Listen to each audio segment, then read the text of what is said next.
नमस्कार, बहुत स्वागत है आपका। आप देख रहे हैं जी मध्य प्रदेश छत्तीसगढ़। आपके साथ मैं हूं सोनाली सिंह। सीधे आपको अमरावती लिए चलते हैं, जहां पर महाराष्ट्र दौरे पर मुख्यमंत्री हैं।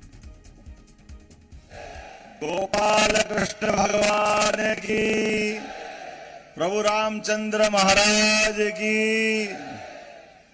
महाराष्ट्र की धरती पर महाराज शिवाजी को नमन करते हुए महाराष्ट्र के वीर, धीर, गंभीर और चुनाव की इस बेला में डूबे हुए हमारे सभी राजनीतिक दृष्टि से भारतीय जनता पार्टी के पक्ष में हमारी विजय पताका धारे हुए योद्धाओं को प्रणाम करता, आपका अभिनंदन करता हूं।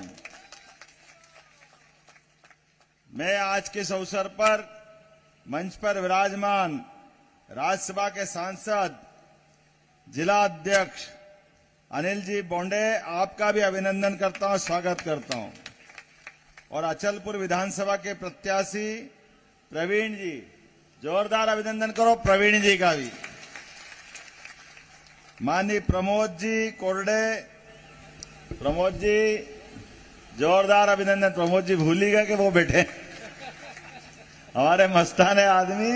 और हमारे साथ मध्य प्रदेश की धरती से विधायक जी यहां मेहनत कर रहे हैं, जोरदार अभिनंदन। चंद्रशेखर जी, आपका भी स्वागत वंदन।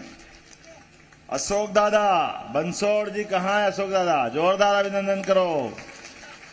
और विजय जी शिंदे, विजय जी का भी अभिनंदन है, बहुत अभिनंदन।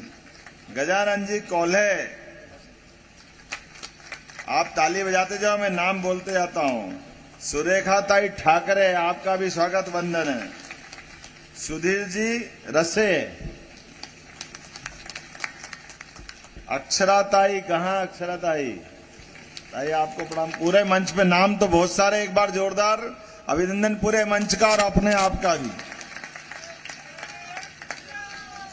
चांदोर बाजार विधानसभा अचलपुर जिला अमरावती में छत्रपति शिवाजी महाराज की कर्मस्थली, जन्मस्थली महाराष्ट्र में आकर रोम रोम रोमांच से भर जाता, आनंद से ऐसा लगता है कि परमात्मा की कई कृपा होगी कि आज वीर शिवाजी के इस क्षेत्र में, और शिवाजी से लगा करके डॉक्टर अंबेडकर जी तक, और ये विदर्भ का हिस्सा है ना, विदर्भ का हिस्सा है, तो महाराज विदर्भ के इस क्षेत्र में भगवान कृष्ण से भी संबंध आता है।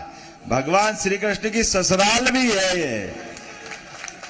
रुक्मणी देवी जी हमारी अपनी बेटी, हमारी बहन, भगवान कृष्ण का जिनसे विवाह हुआ, और वो वीरांगना जिसने अपने भाव से, स्वभाव से और बुद्धिमत्ता से महाभारत के युद्ध की दिशा तय करने का काम अगर किसी ने किया तो रुक्मणी देवी ने किया था।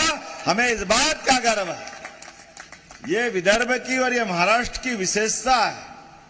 परमात्मा की दया से जन्म तो एक ही बार मिलता है, लेकिन अपने जन्म को सिद्ध करना, सफल करना, ये अगर रिकॉर्ड या इतिहास मिलता है, ये केवल सनातन धर्म में मिलता है। हमें इस बात का गर्व है।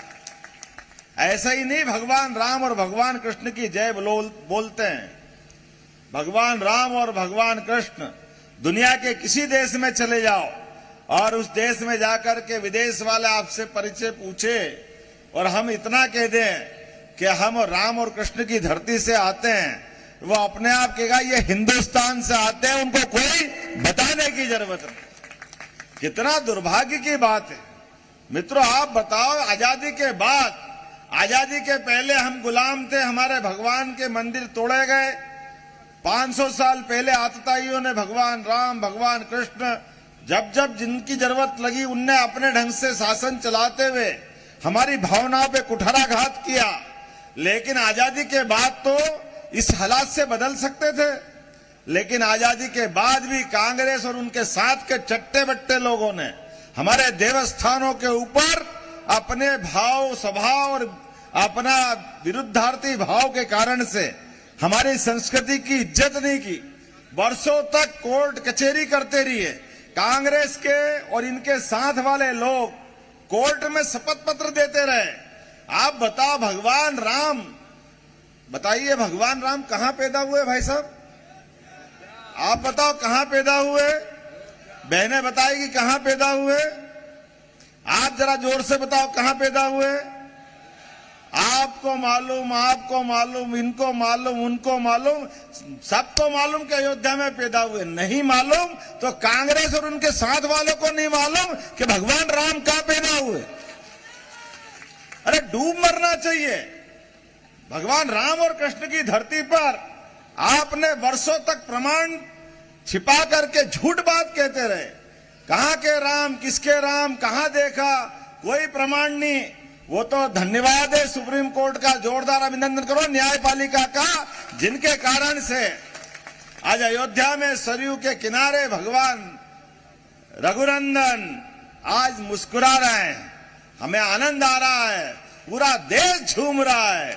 जनवरी से लगा करके ये 11वां महीना चल रहा है, नवंबर का, पूरा देश का बच्चा बच्चा और पूरी दुनिया के हमारे सनातन संस्कृति के लोग आनंद में डूबे।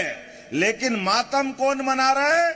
आज भी ये कांग्रेसी लोग मातम मना रहे हैं। आज भी ये उस बात को रो रहे हैं जिसको सुप्रीम कोर्ट ने सही कह दिया। जोरदार अभिनंदन करो एक बार फिर यशस्वी प्रधानमंत्री श्रीमान नरेंद्र मोदी जी का। अरे सुप्रीम कोर्ट ने फैसला दिया, सुप्रीम कोर्ट के फैसले के बाद तो धूमधाम से भगवान गर्भगृह में मुस्कुराना चाहिए कि नहीं मुस्कुराना चाहिए? ये आनंद आना चाहिए कि नहीं आना चाहिए? हमारे देश के प्रधानमंत्री अगर उस गर्भगृह के अंदर भगवान के ग्रह अपने उस राज्याभिषेक के समान अयोध्या में मंदिर के गर्भगृह में प्रवेश में जब गए तो ये अप्पू पप्पू वैसे ही दिमाग कितना है मालूम नहीं है क्या हाल है इनके। लेकिन ये कहते कि वहां नाच गाना हुआ था। मित्रों, ये अपने धर्म का अपमान है, भगवान श्री राम का अपमान है। ये चुनाव हमारे और आपके सबके स्वाभिमान का चुनाव है। सनातन धर्म को सामने रखते हुए एक एक व्यक्ति जाना और 20 तारीख के लिए एक बार नहीं 2 बार बटन दबाना कमल के फूल का, ताकि इनसे हिसाब चुकता हो सके।